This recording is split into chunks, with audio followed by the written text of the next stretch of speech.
Hi, my name's Nick with Eagle Eye Insurance. I am the owner, and these are my videos to help you absolutely free. Hi, today we're going to be talking about the recent Hurricane Sandy and just some questions you may have over how the claims process works and what's covered and what's not. Now, in most policies in Virginia, this is going to apply. However, there are some times that these answers I'm giving today aren't apply. So these are just explanations on a general basis. Hurricanes produce a lot of rain and a lot of wind. From that rain and wind, a lot of different parts of the policy um, can be accessed, and then you have different payouts on different types of coverages. Now, in the claims process, just basically here's how it works. You're going to have something go wrong with your house. Say the roof has a leak. Then you're going to call your agent or the insurance company, make the claim.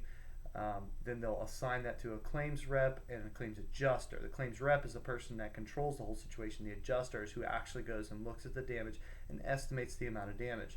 Sometimes the adjuster doesn't need to come out there under certain circumstances, but most of the time they'll come out there, take a look, and then do their estimate. They may look inside the house, they may look on the outside the house. It's all up to the adjuster to get the adjustment right and work accordingly. Now, when a hurricane comes through, as I said, there's wind and rain. Now, water itself is not going to be covered, or flooding itself is not going to be covered under your policy unless you have uh, a flood insurance policy through the National Flood Insurance Program.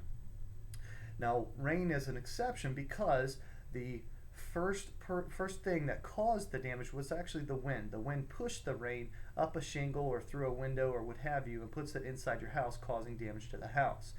Now, because of that wind being the first peril or the first thing that happened to cause the damage, then that's actually what's going to be the attributing peril, which is covered under most homeowners insurance policies. At least all the policies that I write, which are HO3 policies, wind is covered.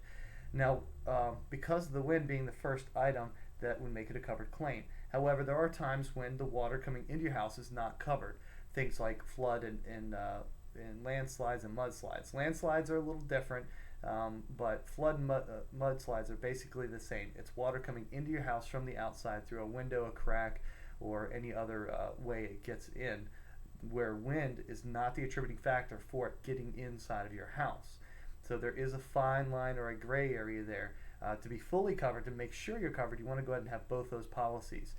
And also add in landslide and earthquake insurance as well to make sure that in most circumstances you'll be covered. You can go see one of my other videos about landslide, flood, and earthquake insurance if you'd like. Lastly, there's also another coverage. Remember, I told you that wind is usually attributing the factor for rain to come into your house or the flood. There's also a third type of water coming into your house that can be covered. It's covered under water and sewer backup. Through that, you usually have a sump pump or maybe just a sewage drain, such as in your tub or shower or sink, and those can actually push back up through the system into your house, causing a flood-like claim. But that's covered under water and sewer backup. That's when it comes through the existing pipes or through a sump pump drain, which can also cause water damage and damage to the articles that are inside your home. Now, there are a couple interesting points about this. Is under a sump pump type coverage, if the sump pump fails for any reason, it should be covered under your policy. It doesn't matter if you just don't take care of it, if the sump pump just dies, if the electricity goes out, anything like that, that should be covered under most policies. It is covered under the policies that I write.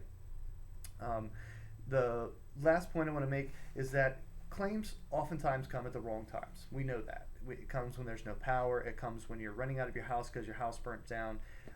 Oftentimes, you're not going to have the phone number to your claim, to your agent, or to your insurance company. And this is something I really like to push: is make sure you have a fireproof safe to hold all this information in there, and also have those numbers memorized. The number to your insurance company or to your agent. For me, I like all of my clients to have my number directly, and you can call me anytime directly, 24 hours a day, in order to get the information you need to move forward, such as a hotel for the evening, maybe some clothes. I do volunteer for the Red Cross for homes that become uninhabitable, and oftentimes people don't have the simplest of needs: toothbrush, toilet paper, toothpaste, soap, deodorant, shaving cream, and a shaver. Very, very basic needs. And that's when they call me at 2 o'clock in the morning to go help these people out, to make sure you have a house over your head and food in your belly. Well, that's all I have today. I hope you enjoyed it, and please check out my other videos. And if you have any questions, you can always contact me. The information on the bottom of the screen. Thanks.